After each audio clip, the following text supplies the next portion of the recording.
we'll say like, oh, 50-50, you know, you give half, get half.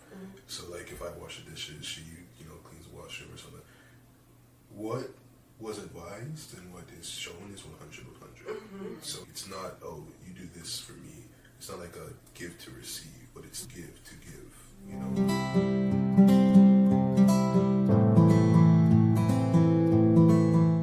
Hi, welcome to another episode of With Tulua. In today's episode, I'm going to be sharing the conversation that I had with Crystal and Garnett about how they went from meeting each other, dating, or as they would say, courting, to eventually being married. Listening to their conversation honestly just felt like I was listening to testimony upon testimony about God working in their individual lives, but even and especially with them as a couple. They had so many challenges, there were so many trials that they faced, but there was such an evidence of God's faithfulness and God's redeeming power through all of the things that they experienced. I was incredibly blessed and encouraged by it, and I hope that you would be too as you listen to their story. Okay, so would you like to introduce yourselves and tell us how long you've been married? Sure.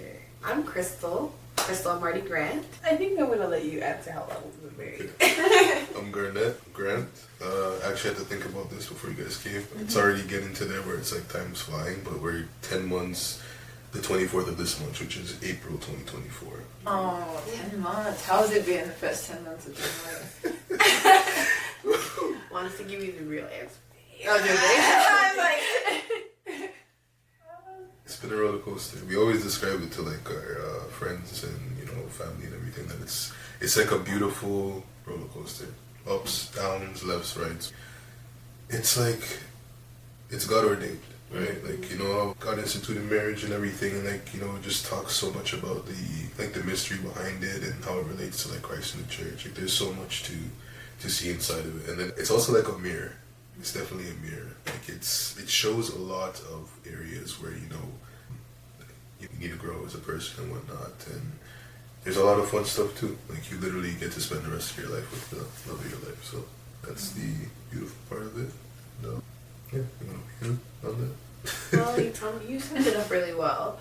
I would say, yeah, it's a roller coaster, very high points and also very low points.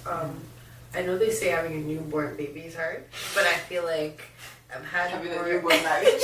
Newborn marriage is crazy, though. Well, like, it's definitely, it's like, I never thought that I would have moments where you're trying to, like, for example, like some moms might not know how to like soothe their baby right away. Like with a marriage, it's really hard. You don't really know how to step into your partner's shoes right away. And it's one of those things where that could maybe make a disagreement go on for much longer than you would expect. Or you have really high points where it's like, wow, you're looking at your partner and you're like, oh man, God's blessed me with this person for the rest of my life. Like, I don't know how to repay him, or I don't know what I did to deserve him. It's like, again, I think the roller coaster analogy is perfect because, yeah, there's really high highs and there's really low lows. But by God's grace, it's one of those things where it's like, you don't want to get off of it. You're just like, even though at some points it's scary, it's worth it. It's worth it. It's worth it. Like, this is perfect. So, yeah, that's how I would sum it up. That's really cool. Yeah. I think you said, Garnett, you said that like you feel like it was God-Ordained, or like, was it marriage in general? Like this? That's a deep, I didn't even realize how deep what I said was when I said that. Like, the God-Ordained was more in the sense of like, you know, the actual institution of marriage in and of itself, and then the learning process about it. But that word actually goes so deeper because the way that we met, the way that, you know, we've grown, we've learned, we've, you know, failed together, the way that we've just seen God's hand over our lives and our relationship, it's like, it's either we deny and say, oh yeah, you know, like we can't. It's one of those things where it's just, God has presented himself so evidently that it's like, wow, you know, thank you. What did we do to deserve this? You know, absolutely nothing. Like, it's solely out of God's love. He, you know, gave us love. So. Sure. Okay. I want to hear that story. How did you meet? It's a beautiful, beautiful question. I think I have a detail for it. Yeah, so I'm gonna say like with the whole meetup, it was very interesting. We were both around 16. I was 16, so he was probably 15. We had a mutual friend, and pretty much what ended up happening was I was chilling with my mutual friend, like she was my friend, and she said, like, oh, I have like a guy that this is when he wasn't saying, like, a guy that, like, you know, I guess he likes me, but I don't really like him, so you can talk to him. And I'm like, okay. I'm like, okay. So I think she FaceTimed him because she had his number, and we talked for literally, I kid you not, maybe 60 seconds, and added each other on Snapchat through that time. After that, I think we exchanged numbers through Snapchat, and we never spoke again. Yeah, very weird. Like, literally, we're just going on living life, you know, from 16 to 20, or 15 to 20, for you. We reconnected during COVID, right? It was before COVID. Before COVID, yeah. So before COVID, and pretty much what ended up happening was... Sorry, you were right. It was like right around that time, yeah. Like COVID time, right? Yeah. Like it was a weird time. I know it was during the pandemic, and he pretty much had, like, during that time that we didn't talk, you know how you could still see people's stories on Snapchat. So I was like, I used to see his stories a lot, and then all of a sudden he went like MIA for a year, and I'm like, okay, right? Like, that's weird, but not really thinking much of it.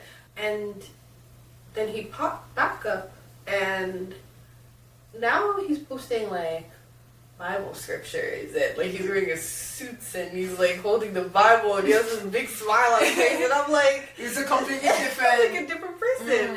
I'm like, is this the same guy that I talked to, or that I've been following on social media? And pretty much I had that initial thought, but didn't really act on it. I didn't, you know, want to know his business too much, but at the time, I didn't know. God was really pressing it on my heart that I should ask him what happened. Ask him what happened. And I'm like, no. Like, you know what I mean? Like, me being introverted and shy, I'm like, I had so many excuses. I'm there, like, not going to ask him because he's going to think I'm crazy. Not going to ask him. He's going to think I'm nosy. And I kid you not, for 3 days, I got no rest. It was like a consistent thought in my head.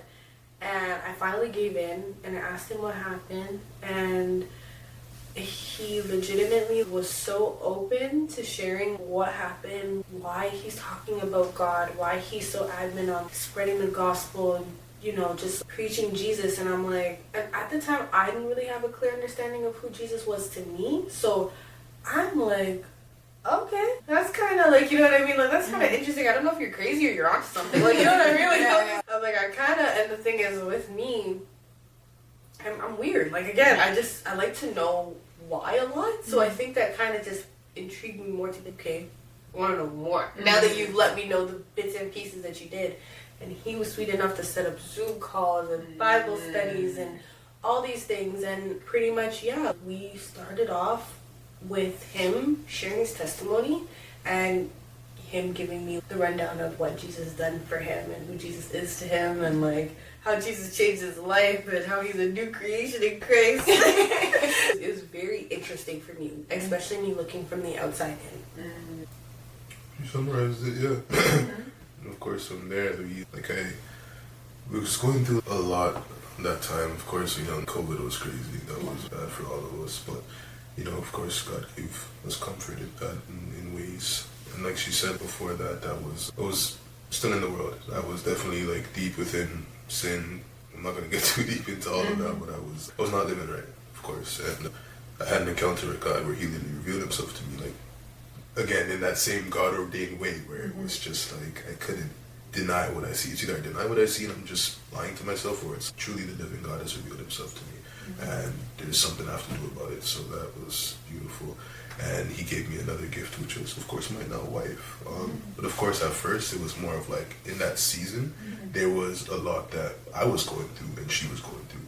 I was still going through a court case, like in this context of my possibly going to jail. She was going through a lot of heartbreak. Remember, I think that's when Pops got injured around that time. Yeah. There was like a lot going on, and so we were both very like young. Again, as a baby Christian, too very vulnerable to the schemes of the enemy and whatnot. So there was a lot of attacks. And here's a beautiful part that you did leave out a long time ago, and I think you'd be able to talk about that better. I think you were talking to the pastor that shared with you that you would be... It was the same year. That was the same year? Yeah. Oh, well, yeah. Because it was weird around that time, around 2020, when the whole world shut down. I really feel like God was waking up his saints, at least the ones that were asleep. Yeah. And I knew he was calling me, but I didn't know how to respond to the call. So I was like kind of confused as to what was going on, and had some pieces and little nuggets of gold of what it meant to be a Christian, but not the complete picture. And with that being said, I was joining a Bible study with a pastor from Ghana, and his name was Reverend Justice. Very, very, very amazing guy. And he told me a couple things, right? And one of the things that he told me, and I remember this vividly because I was actually proposed to in 2019, which was not by him. And I thought that that guy was my husband, but he was not my husband. And that guy was very pushy with the proposal. Very like, we have to do it now. We have to do it now. And I'm there thinking to myself, what is the rush? I'm still in school, life is good. We can relax. We can do this, maybe a couple months, but just give me some time. And that wasn't taken over well. And that relationship kind of crumbled right there just based off of me asking for time. So I was very heartbroken, very confused, very like, God, what is this? Like, how do we go from being proposed to being completely left? Like, what happened? And I had a lot of questions. And Reverend Justice told me, like, you're going to get married. It won't be to him, but you're going to get married. And probably in about a year and a half's time, I'm thinking to myself, you're lying to me. You know what I mean? You're just trying to tell me things so I can smile on your face. And I'm not okay with that. That's what I thought. But he wasn't lying to me at all, actually, because true, in a year and a half's time, I met Garnett. And even at that time when he was telling me about that, I was even thinking to myself, I don't know anybody who I would want to marry. I don't know anybody who I'm interested in. My eyes were completely darkened. I couldn't see anybody besides the person that I was. So it was a very confusing time, but God had a plan, and he made sure that plan actually worked out. And so it sounds like you reconnected with him when he started posting and you got involved in the Bible studies and things like that. How did you go from that to dating? Because I even wanted to mention so how I got from that to dating was at that time there was a lot of hurt that she was going through, and then I myself too. I was on fire that whole year. It was so beautiful. God is so faithful. But again, being a very young, naive Christian, and everything I was going through, there was a lot of weight and whatnot. I was being attacked from all sorts of different angles. When she messaged me about my testimony and whatnot, I was at a point, at least as far as I recollect, I was at a point where I was low personally. I felt like I was low. But she messaged me, and just the spark of just knowing Jesus and what he's done, I was still willing to, of course, just babble and go on and on and on and not stop talking about, because it was absurd to me. It was crazy. And of course, I was very radical. So we, of course, started talking more and more. And then what happened was, in that season where I was transparently, I was, and when I was in the world, I would, of course, talk to a lot of women. I would be flirtatious, whatever. Not to the full extent. I wasn't good at that. Like St. Crystal's expressions. Yeah, I was very introverted as well too. It was still, I knew those were attacks because, of course, I'm new to faith, and I'm actually doing good. There's a whole testimony in that too of actually getting out of that stuff. So it's the enemy's trying to draw me back into that. But in the midst of that, I met her, and we were friends. We were good friends. I was sharing with her, of course, the word. I was testifying to her, everything, and we were just good friends. And then I was confiding in my brothers. I have the same brothers that, what do you call it? When we were telling you earlier, how we ended up going to the church we're at now, we got baptized, and I was confiding in them and just telling them everything I'm going through, because I was avoiding them for a long time. Because I was in this little mingle of whatever I was going through, I was hiding from them. But I finally linked up with the brothers. It's always a blessing to fellowship. That's why the word tells us to. And I confided in them, say, yo, this is what I'm going through, honestly. I have these women attacking me, what I feel like are attacks. But then, like, I told them, it's like, wait, I have this friend though. Like, I would actually pursue her, you know, like, whatever's going on here is just distractions, whatever. Mm-hmm. And they literally were encouraging me. They're like, okay, why don't you pursue her? She's a Christian girl. Like, what are you doing, bro? Literally, it's like black and white. And I'm like, oh, you know, that's true. I'm stupid. Mm-hmm. And like, expression of interest, I wasn't really, again, like I said, not good at that. So I started calling her beautiful, or, you know, throwing in little things. Like hints? Little hint. Weird. Were you catching the hints, Crystal? No, I was not catching the hints. I was confused. I was very confused. Because we're friends, you know, and then it's like, I'm just like, hey, beautiful, and then maybe it wasn't. No. Wait, what was it like from your perspective? Literally, like, he would like, so I would post something. Sometimes us when we're feeling ourselves, we post a selfie, a picture, something. So I was feeling myself, posted something up, and he messages me and he's like, you're very beautiful, but from a brotherly perspective, like, in a brotherly way. And I'm there and I'm like, what was that? Was that a sandwich to you? You're like, I threw something, but I'm like making sure that, It's like, play it safe. yeah, you're playing it very safe. Just pull out the bait just in case it breaks, you know? I'm like, what? I saw the beautiful message and I'm smiling. And then I see the brother and I'm like, oh, okay. I'm like, oh, like, it's kind of like when I have brothers. Be intentional, gentlemen. Intentional. I literally have brothers. And if my brother tells me, hey, you look pretty, I'm just like, ew, what do you want? Like, you know what I mean? Like, I'm just like, what are you talking about? Like, you know what I mean? I'm like, thank you. Like, you know what I mean? Like, you just don't really know how to respond to that. So when he said, you're beautiful, in a brotherly way, I'm like, oh, this guy definitely doesn't want nothing to do with me. Like, that's all I could just, like, go I mean, that's how I think anyone do this. Yeah. See, guy brain and woman brain are like... Okay, so from your perspective, you were dropping hints, but safe hints. Safe hints, yes. Well, again, very do not recommend. Did that, and eventually, of course, kind of dropped more hints and whatnot, and we eventually went out for little mini dates and whatnot. Like, you know, it was actually made evident where I was like, well, it was made evident when you legitimately were like, how do you see me as? I said that? Yeah, you're literally asking me. You have to go to the upper part. No, I'm gonna tell it because for the longest time he didn't want to accept the fact that he was not straightforward with the way that he was trying to talk to me, and I just have to expose him because this is not fair. Like, literally, after a while, after the little hints and stuff, then he finally comes through with, like, I think I'm gonna make it more. Maybe he's seen that I wasn't catching on, so he's like, I'm gonna be more like, what's that next? I mean, you know, no, my brotherly love. She's beautiful. I'm going straight for it.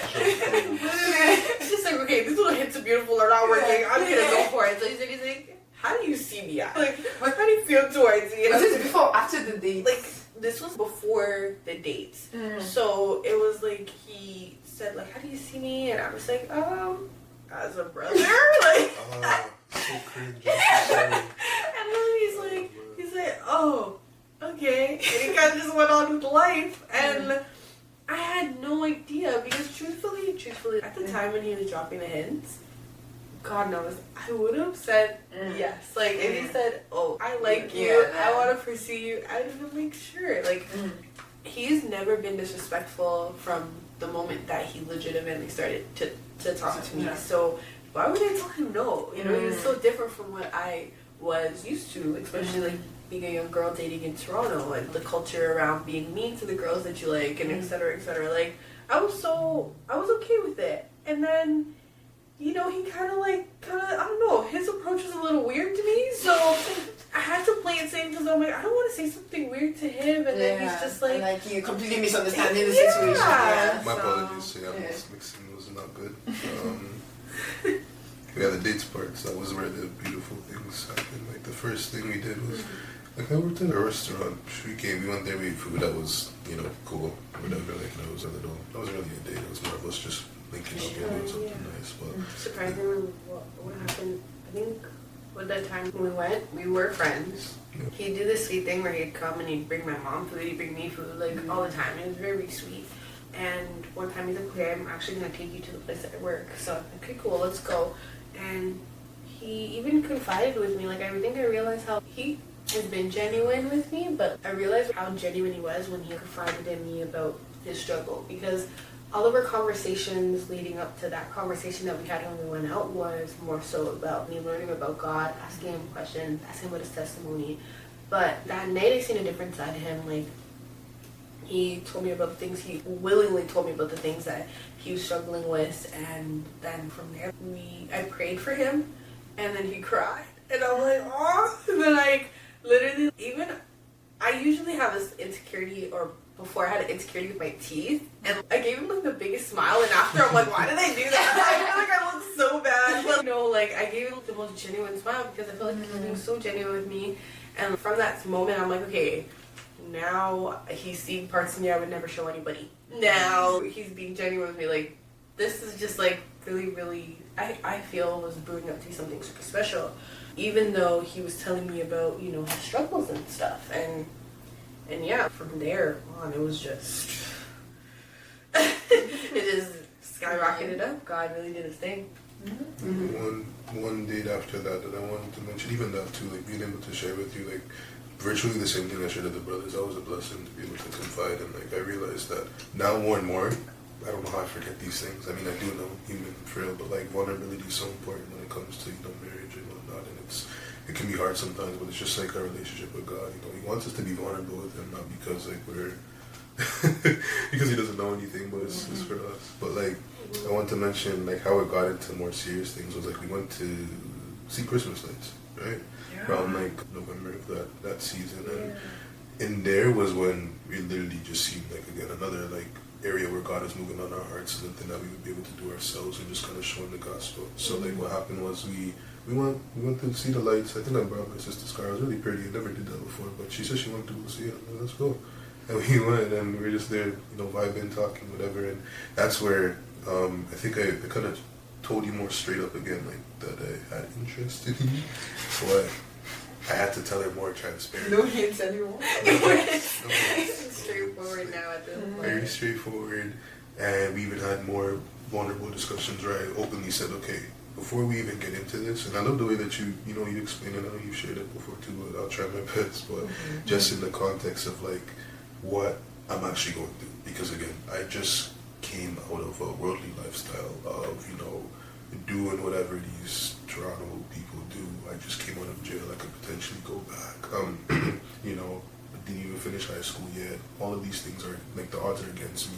But what she did was so beautiful and profound, and it was a demonstration of the gospel because she shared with me transparently, saying like this is something she would do normally. Of course, you would always say that when you see a snake, you run or something like that. So it's like such a situation that it's just like who wants to put themselves willingly into that? But she said, you know what? No, I'm gonna lay my life down. And it came with some wrestling. She went to confide in her mom about it too. Like mom, like what should I do? Should I even do this? And her mom's a woman of faith too, so she understands the power of God and redemption and all of these things. I don't even think we understood it to that degree yet, and we're still learning and seeing it. It's so beautiful. But that demonstration of her laying down her life for me in that moment, we didn't even realize the depths of it until even like later. We can look out back, and even talking about it now is so edifying, just looking back and saying like, wow, like those little areas just show the glory of God. I just wanted to touch on something because I know like of course we're doing this for people that of course are in relationships and are trying to see God or might be in similar situations. Like I really want to touch on how important that part of a relationship was for real, because I feel like that kind of set the tone for the rest of everything else. If you were to look at what he was facing versus like what I was going through, like he said it, he didn't graduate school, so he was pretty much like high school dropout, where he just dropped out of high school to follow a lifestyle that was just worldly, not unfinding to God. It was really destructive.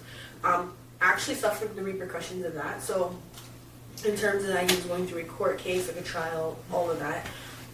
Because of the court case and all that stuff, he's paying lawyer fees. So he also is now suffering financially. And then you have me on the other hand, where like I'm in college, like working, and I have savings, and I'm pretty much setting up the foundations for my life to kind of succeed, right? And we're crossing paths at this point. Like he sees me, he likes me, and I see him and I like him. And clearly God's calling us to this point. Now, I could have looked at that situation and been like, I see you as a liability. Like, I see you as someone who's just going to drag me down. A lot of girls would be like, oh, no, I'm so sorry. Like, I can't, once those words of, I'm potentially going to jail, comes out of, you know, a guy's mouth. But for some reason, it was like, I'm going to consider this. I'm going to think about this. I'm going to seek counsel, right? Because I'm not saying, oh, if a guy goes and talks to you and is going to jail, marry him. Not saying that. I'm just saying, like, you know, like, seeking counsel and really understanding and praying about it, asking God, like, what do you want me to do in this situation is what's going to help. Because in a situation like that, I didn't see him as a liability, and I feel like with us in Christ, like, he could look at us and be like, you're just a liability. Like, you're not going to do nothing for me, and I'm set up. Like, I'm good. I'm in heaven. I'm good. Like, I'm straight.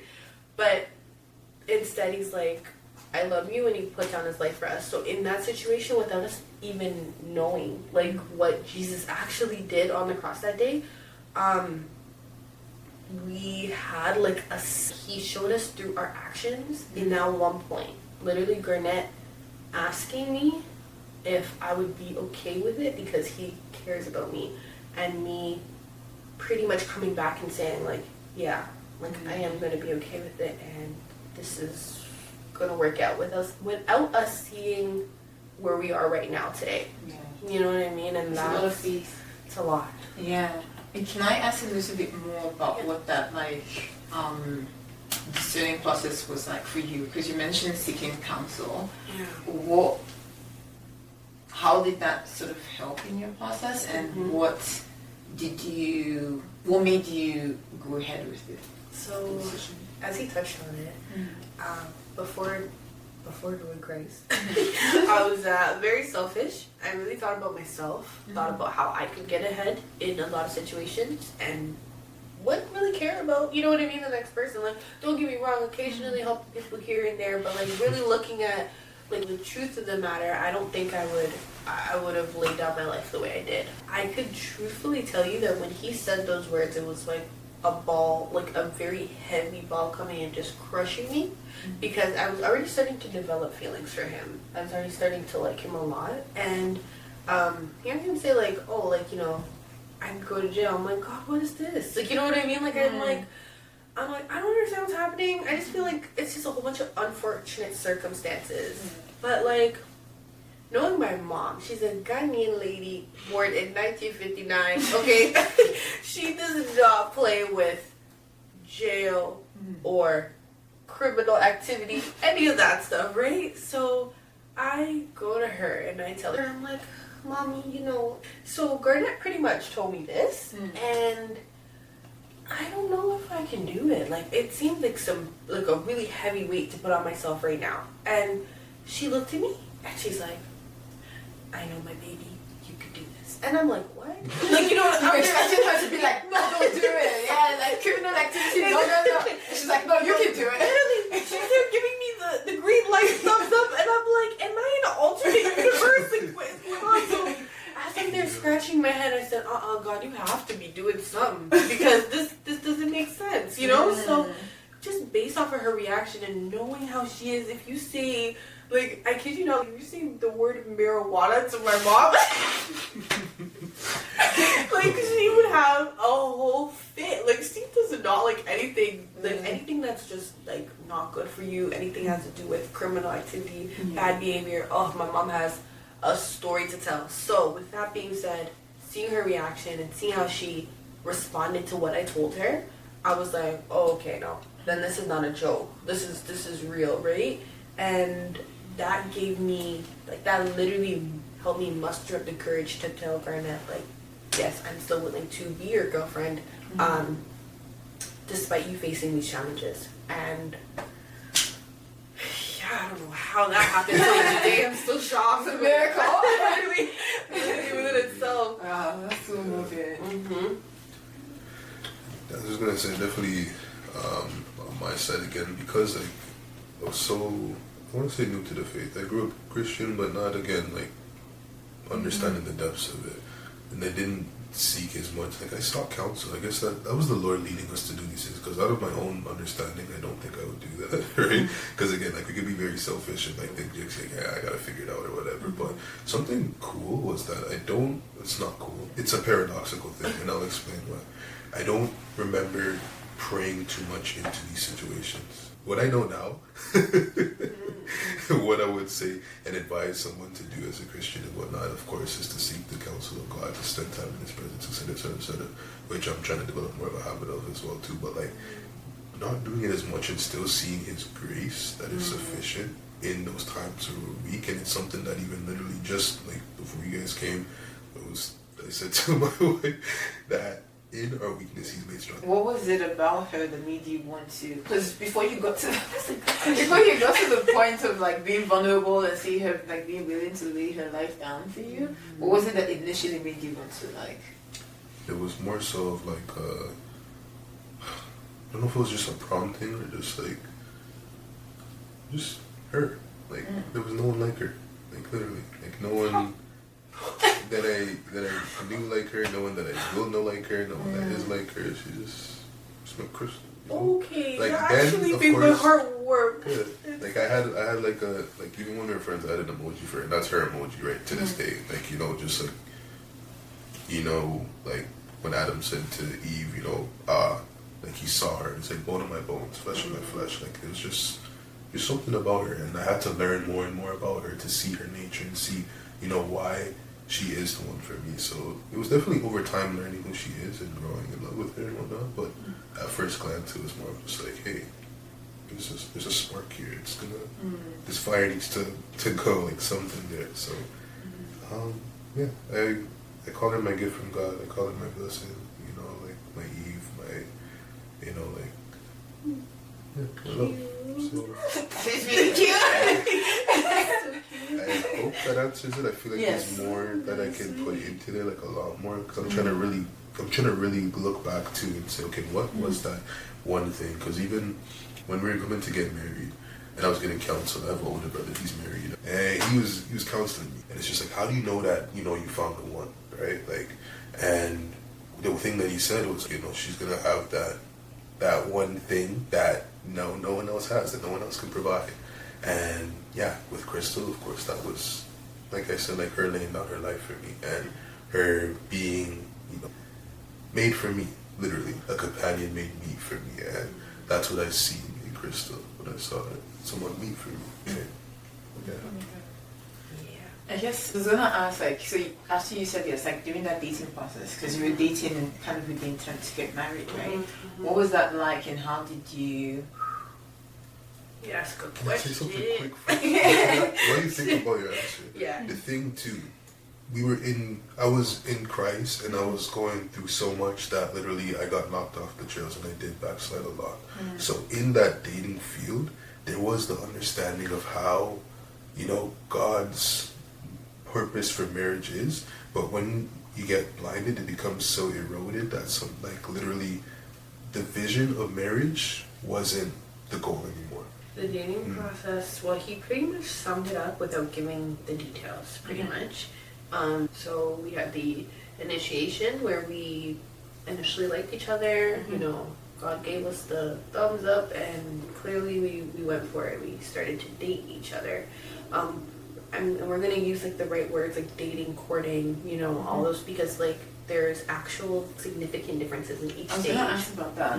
How do you differentiate dating and courting? So when we were dating, I would say shortly after, we experienced God's glory and we seen how, amazing He truly is to us, and us being able to find each other through the midst of all the confusion that was happening in the, prior to us meeting each other, we quickly forgot, right? We fell into sin very easily. And me coming from a place of not really knowing who Jesus is to me completely, and him also coming from a quite confusing stage in his life as well, where he's had more of an encounter with Christ, but still struggling, it kind of led us to go down this downward spiral because we weren't on top of it. And it's very interesting, it takes a humble man to admit that, you know, like, he could be walking with Christ and he could still fall. Like,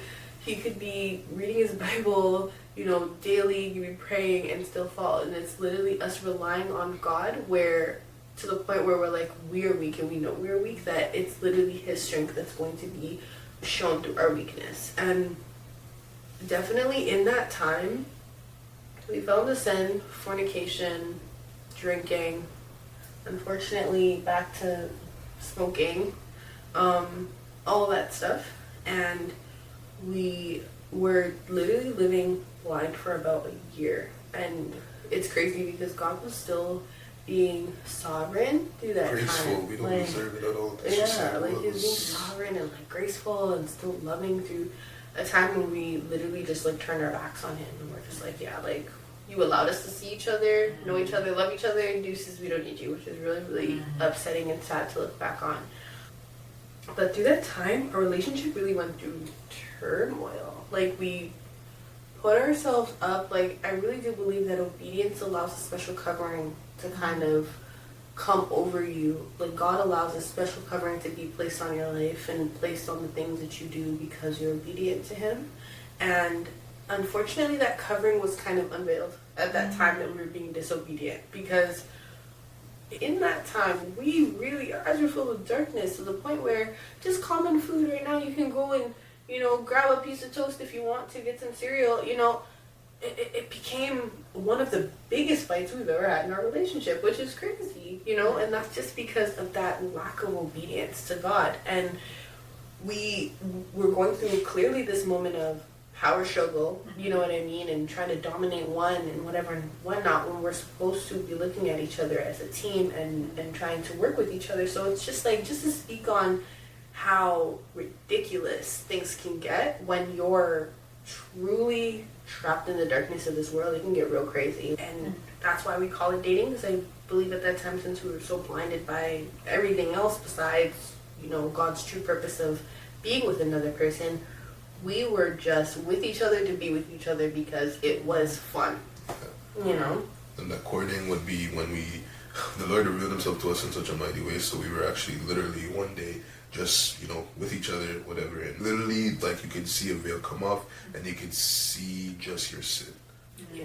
You could hear a pin drop, you can see your sin, you can see everything, and it's just like instant knowledge. Like, you know how God imparts knowledge, he can just impart instant knowledge of everything that's wrong, and it's just like immediate conviction. It's either you look at that, this is your warning, take it, go, start repenting, or you look at that and you give yourself over to, you know, Satan fully. So that kick-started the courting. We prayed after that. Definitely prayed. I remember praying because I was like sobbing profusely. I didn't realize. Anyways, yeah. I thought we were gonna break up. Yeah, I did.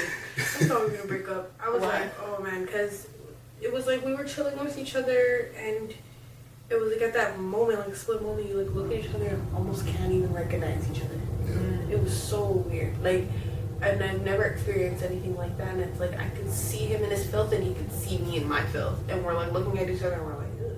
Like, you know what I mean? It's like, he's the same person. Like, you know what I mean? And I'm like, oh, he's definitely not gonna like me after this. I don't think he's gonna like me. And I just thought he was gonna break up with me because that's what I was, you know, used to when things kind of go wonky in a relationship. But that was, by God's grace, that's not what happened. It was just more of a like, hey, like, we need to talk about this, and we talked about it, and you know, he kind of broke it down for me to understand, like, this is like pretty much the conviction of the Holy Spirit, and this is our wake-up call. Like, you know, we need to wake up because clearly he's calling us for us to just have a moment at the same time seeing each other in our filth, like, and being confused in all of it. Like, this is a wake-up call. So we did. We woke up, and major changes started. Like, that marks the day where changes started happening in our relationship. Like, boundaries, I mean hard ones. No staying the night, no being in the room alone without the door being opened, not even lying down on the same bed as me. Like, literally, like serious changes. We kissed on our engagement. We didn't really kiss like during the courting thing, but like on our engagement, I think we had a peck or whatever, because it was like, okay, you're engaged, but like it was not really like full on making out, none of that stuff. It was very much, you know, like to the point, like, I love you, but we have to put up these physical boundaries to protect ourselves. And then Bible studies got reintroduced to the relationship, which was really amazing. And it was a different adjustment. It was hard for me at first, but then, you know, but God. That's all I could say, but God. Because, like, His strength is really, like, what carried us through. So, yeah, it was interesting. And that was tough, because even when you go searching in the Bible for how to court properly, it's not a lot of information. So it's a lot of YouTube videos, you know, a lot of YouTube videos. I was like, okay, we're like listening to some sermons. I remember you sent me this whole like courting playlist. It was really good. I listened to it all. I'm like, this is amazing. You know, it kind of gave me the rundown of, you know, how to properly court and like what respect and all that looks like in a courting relationship instead of like, you know, what you're used to. So that's why we kind of said there was that transition from dating to courting. Yeah, like a little bit of it. Just like the courting phase was more of like us actually having some sort of accountability because more people were aware of what was going on. And again, like when you're in the darkness, you're not really in the church community, you're hiding, you're doing all these things. So the people that had awareness, and then of course we made the decision to actually proceed forward with marriage as well too, where we actually go into counseling and people pour into us, like a lot of people pouring into us, and you know, like talk about the marriage, how the marriage thing came up to be, because you're going into like the counseling, which is later on into it, but like actually like deciding on getting engaged was also another battle that we faced. Yeah, there was a time all through too, like the enemy just kept trying to attack us from the beginning to like it's crazy, but we know he hates marriage, but basically how we even decided, traditionally, of course, you know that what would happen is the guy would go and do the whole, you know, fiancé and get like a proposal going on, but we did do it differently because we were talking, like literally just talking. We're saying, should we get married? Like, are we gonna actually like, you know, pursue the thing that we're talking about because if this is the right way, of course it's the right way, and our end goal. And she's the one that kind of made my brain start clicking because like I can forget things sometimes. And actually, was she the one who brought up marriage? Well, in a sense, yeah, because she asked me, like, are we actually going to get married? Right? Like, it was hard for me to believe. Because like plainly, like, are we gonna get married? Should we get married? Because we're courting now, so like, isn't that the end goal? And I started thinking, I'm not financially ready. Like, I don't have that. You know, I'm like saying all these things because I'm just like, I'm thinking, okay, you have to have money. I just finished high school, got into college, etc. All these things. Okay, so, he like, was also picking up his life during that time. So like, should we wait until I graduate, etc. I'm not graduated yet, so you see how that would have turned out. So like, should I wait till I graduate? All these things. And it was in a season where she thought we were gonna break up, and I, like, you know, I went and prayed, and I thought that it wasn't gonna be like that. But what happened was that question came up in my mind. I'm just like, I don't think I'm financially ready. And I think you, like, with the way I said it, it was taken as like, I don't want to marry you, right? You said you weren't financially ready, and I was, you know, kind of just talking to you through it, trying to understand where you're coming from. And then he said, well, we aren't courting, we're dating.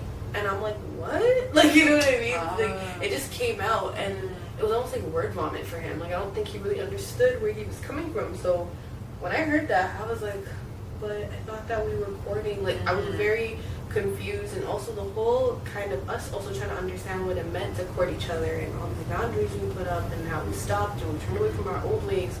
I was very conflicted with that statement, and I'm like, Garnett, it's almost coming off like you're scared to get married. And truthfully, I will not force you. I won't put a knife to your neck to do this. I want you to be sure about me, because I'm gonna be here for a long time if we do. You know what I mean? So I want you to be sure. I'm like, I know my answer, right? But I want you to find out yours. And usually in a moment like that, I'd be very highly emotional. I mean, crying, screaming, all that fun stuff. But I wasn't. I was very calm by God's grace, and I really do believe it was the Holy Spirit leading me through that, because it was really tough hearing those words come from his mouth. And I told him, I think we should fast from each other, right? And it was very interesting. We always kept really tight communication. Like, even though it's like we're not always in each other's space all the time, communication was always tight. He knew what was going on in my day, and I knew what was going on in his.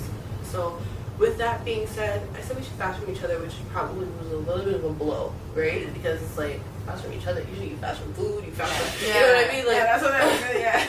It's like, fast from each other, and I'm like, yeah, like, no communication unless it's like necessary, because I also understand that, you know, I am a part of your life, and you are a part of mine, and this is not a break, right? So it's like, you can message me and be like, hey, I hope you're good, and I will respond to you, but just like these late night phone calls or just being on the phone for absolutely no reason, that should be minimized, or if possible, you know, just not. And if you need something, of course feel free to call me, and if I need something, of course I'll call you, but just fasting from each other in terms of that luxury of always having you around, right?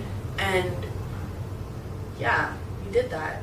It was a very interesting thing that took place in between those 3 days of fasting, you know. I called him up and I'm like, hey, like, I just need you to stay on the phone with me. I'm a little shaken up about what happened, a little unsettled. And he thought it would be good if I just solely relied on Jesus for that night and sticking to the fast. And I felt betrayed by him. I felt like, wow, like, I need you and you're not there. And this is where I was very conflicted. So by the end of the fast, I'm like, I don't know anymore. But by the end of the fast, he's like, I know for sure. So it was very interesting. So then you're saying you came out of it, Garnett came out of it shore, and you were on shore. How did you go from on shore It was like, that spark of like, Crystal, like, you have to forgive him. You know what I mean? You have to forgive him. And also with any disagreement that you have with your significant other, talking through it and understanding where they were coming from and putting your feet in their shoes for that time being, just to understand, right? And with him, like, he was giving me the breakdown of, oh, like, I didn't look at it from that angle. I was looking at it from this angle. So I'm very sorry, right? And I'm like, okay. So after hearing that, of course, it takes some consideration. It took some, you know, I'm choosing to forgive you despite my heart feeling like, oh my gosh, you're not there for me. You know what I mean? I'm just like, okay, like, I'm choosing to get engaged to you despite the fact that you let me down. I love you. And I feel like that's what Christ does with us every single day. Every day. I was not thinking like that before. I was not. But you know what I mean? Like, now sitting with you guys and talking about it, I can now easily make that connection. I feel like there's a lot of grace for him. There's a lot of, like, love there for him, because from the very beginning, you know what I mean? It's been an action over and over, and I think that's beautiful. What you just said was literally, God showed me that, and it's like something I should have, I think, maybe seen already, but no, I won't put that past myself. But a thought came to mind where it was like, and I know it was from the Lord, it was just more of like a meditation on the fact that God infinitely in his wisdom knew how much we would mess up, how much I would mess up, and still chose me. He could have just never chose me, never called me, never sent me that dream, never revealed himself to me, never sent me a wife, never got me out of whatever situation. None of these things, you know, could have just left me in the pit. But he still chose us, even to be here in this room with each other talking. He still chose to do that because of his love and his grace that's sufficient. So it's like, yeah. Yeah, I guess it's kind of related, because I was gonna ask, like, knowing kind of the history and how, like, you guys had come, what gave you the confidence to decide to get married? Because I could see someone else, like, looking at that situation and being like, well, maybe it's not the right time, or maybe, you know, it's not the right person, maybe we should. But you're I'm laughing. sorry. There's so, like, I'm sorry.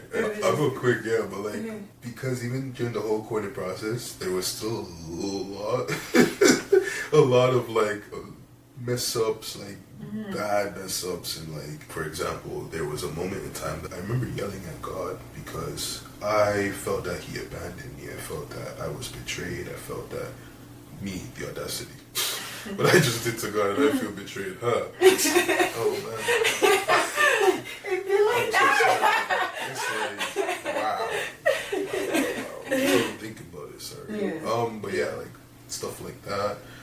just getting to a point where even like, you know, like my anger tried to rile up again, like I broke a wall, and it was just like, we're literally sitting down like, okay, are we done? Like there's a point where we came to like, okay, are we done? Yeah. And then it was weird.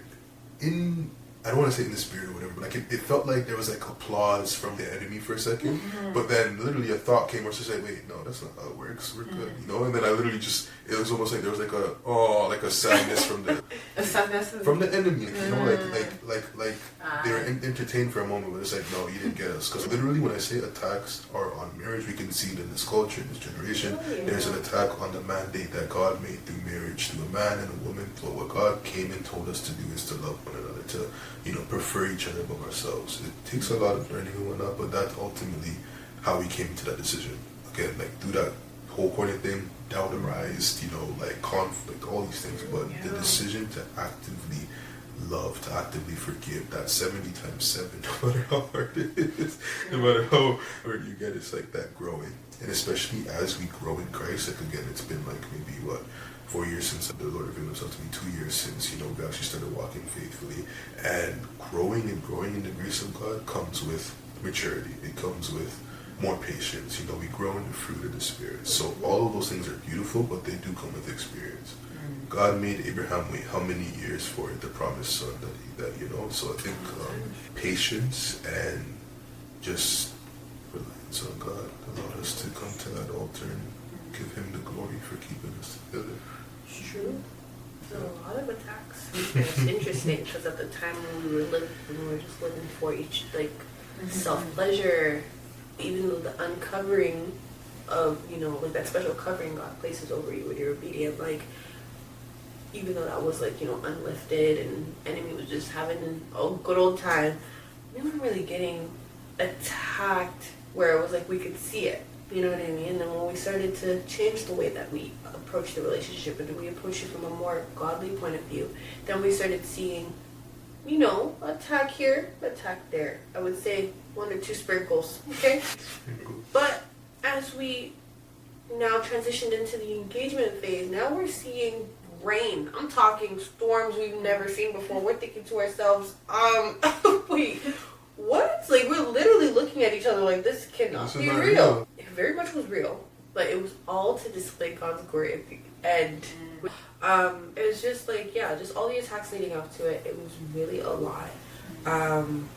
We went through a lot from when we decided to say yes, we were going to get engaged, to when we legitimately were like 10 days away from the wedding. It was a lot. But by God's grace, literally everything just worked out amazingly. No, after the wedding now. Yeah, I was gonna say that. Like, I feel like the entire story has really been just like a testimony of like God's faithfulness, like in both of your lives and then the like relationship. And now you're married. And I know you said that like it was kind of you want to say something, you know? Me? Oh yeah, I was thinking about what Brother David Paul, he preached at our wedding, and I asked him to preach the gospel. No, I think I asked him to preach something just like about as in the days of Noah. I wanted everybody to, you know, be running out their boots, giving their life to Jesus. But we did that at the reception. But what he did, he didn't talk to my wife, he didn't talk to me. He just delivered a sermon on Ruth and Boaz. So you know that story about the kinsman redeemer and all that. She that's her book. She can go. I can't go into that book. But just what we were talking about just now reminded me of that, because of the testimony of God's faithfulness in the midst of, you know, things that may not be certain. You may not even know what's going on. So many gems in the book of Ruth. If you get the time to read the book of Ruth, yes, do it. So many gems. And I fell in love with that part of the Bible maybe a month before our wedding day, or 2 months, something like that. I was reading it, I was just really invested in it. And again, as he said, you know, when Garnett's talking, he has it in the back of his mind, but he's not clear on it. In terms of like David Paul, our pastor, literally he started preaching about Ruth, and I had Ruth in my vows, right? And I've written that out like a long time ago, so I'm like, okay, I know I didn't talk to you about it, so, like, you know what I mean? I'm just like, wow, that's amazing. And he preached on it, and I'm like, wow, that just is a testament of how God even cares about the little things. Like, you know what I mean? Like, one of my favorite books in the Bible is like, for some reason, the thing that's preached at my wedding. Like, you know, without me knowing or without any plan to it. Like, it's amazing. And truthfully, Ruth and Boaz, like, they were two people trying to do the right thing in unfortunate circumstances. Like, Ruth had a past, Boaz was righteous, but Ruth had a past, and God redeemed her through Boaz, and she got like tenfold what she lost, which was just amazing. And Naomi also got through her as well, which is beautiful. And it's just, I just wanted to, I had to go around about that. It's really like that. A lot of intentionality, I think, it looks like from like how God has been like crafting your story. Now that you're married, I guess I'll keep the word intentional. Yeah. Like, what are some things that you've been intentional about in sort of like sustaining the relationship that you both have? Intentional about. Intentionality might be an area, this is just me being truthful, is an area that we are still struggling with. We know that we need to be intentional, but the first year of marriage is really finding your groove and finding like what works, what doesn't, etc., etc. So with time, we knew off the bat, like when we were engaged, that we need to set aside intentional time for each other. So we do try to do that with our busy schedules. Does it always work? No. That's what I'm saying. We're trying to get better at it, but we do try. What we do in the mornings as he takes me to work is we go through a devotional together. Even though it's short and it's the car ride to work, go through a devotional together. If it's not the devotional, we spend that time to talk and pray. So it's really, really beautiful. I really cherish those moments. In the evenings, it can get kind of tough because between work and school right now, it's a lot. And then on top of it, we have like other little things. Like I do my little lashing stuff, and I also work early in the morning, so sometimes I'm knocked out. But on times that we have that little free time, we do try to do things. Like I guess Monday, we tried to go to the beach. It was very cool. Like that was beautiful. Yeah. We praise God for the relationship. 4-day holiday was well needed. Yeah. Like we try, but with our busy schedules, it could be a little intense. But we do try, like the devotional, the prayer time. I would say for my spiritual health personally, like in terms of me getting closer to God, if I'm having my day off, I will take my Bible, sit here with a cup of tea and just read through the Word and just have my moment to reflect. And I see him also doing that sometimes. He's scrolling on his phone and he's actually scrolling through the Word, just taking time for himself as well individually. But we do try to bring that together and talk about what we discover in the Word together, which is pretty cool. Yeah.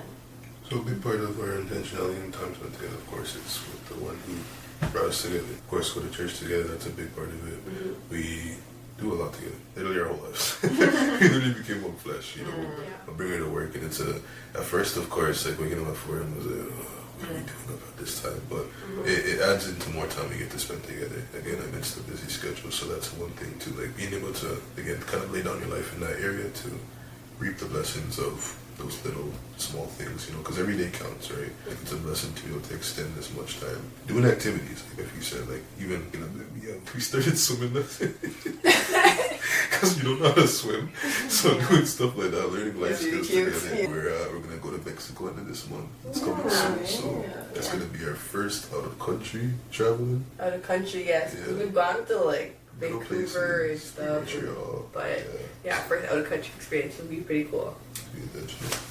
We try to, like vulnerability, we try to get more into that now. It's been a struggle, especially, I don't know if it's a guy thing, just not opening up as much, but I've definitely been praying about it more to be as vulnerable as possible, because it brings that beautiful intimacy, like it's amazing. God is good. We do check-ins, like sometimes, we try to do it, and it takes time. Again, it's a season right now, but we still have our counseling resources. Like when we're doing counseling, anybody getting married, counseling is a must. Actually, that reminded me of a question I usually ask. Is there any advice that you got before getting married that has been helpful in the time that you have been married? Or like, what about counseling was so helpful?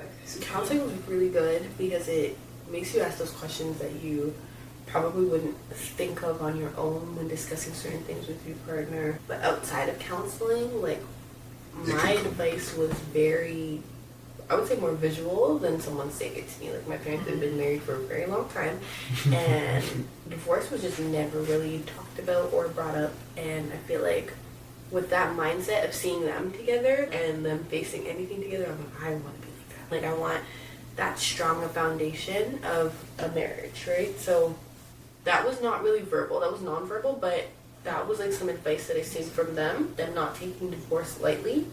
And then in premarital counseling, definitely those tough questions, talking about it, and writing it out in the book actually helps, even though you might not want to do those lessons. Like, write them out in the book, because we opened up our book, like, I want to say earlier this month or later last month, and we were looking at our answers. Well, yeah, we said that, and we, you know what I mean? So getting into it, we're just like, memories coming back, kind of squabbling a bit, like, wait, what's going on here? What kind of questions?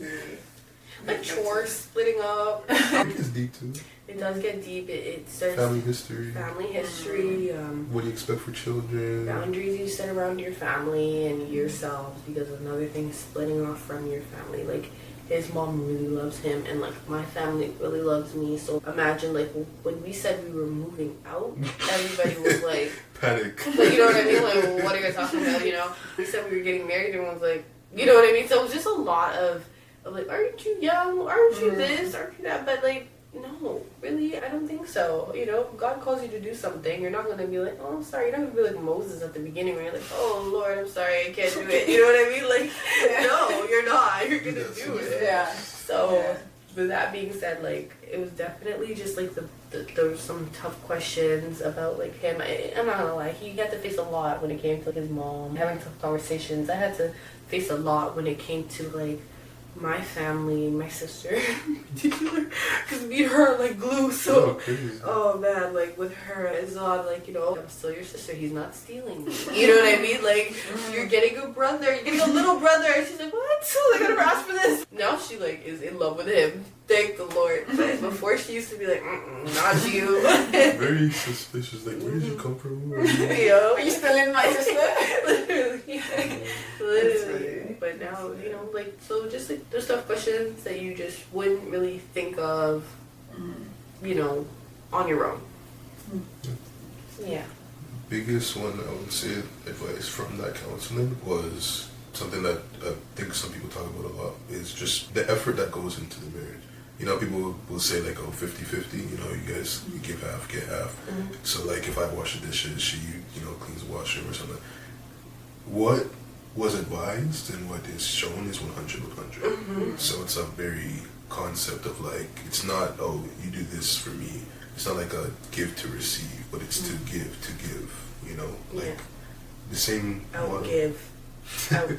Outserve, all that. I struggle with that, but you know, it's God's grace and timing and whatnot. But it's definitely the principle that helps us to deny ourselves when maybe we don't want to, or maybe when, you know, our flesh tries to rise up and say, oh, but I'm tired, this and that. It's like that drive to not give. Yeah, literally. So that's one. Okay. So imagine it's like 50 years from now, you're looking back on your marriage. What do you hope characterizes it?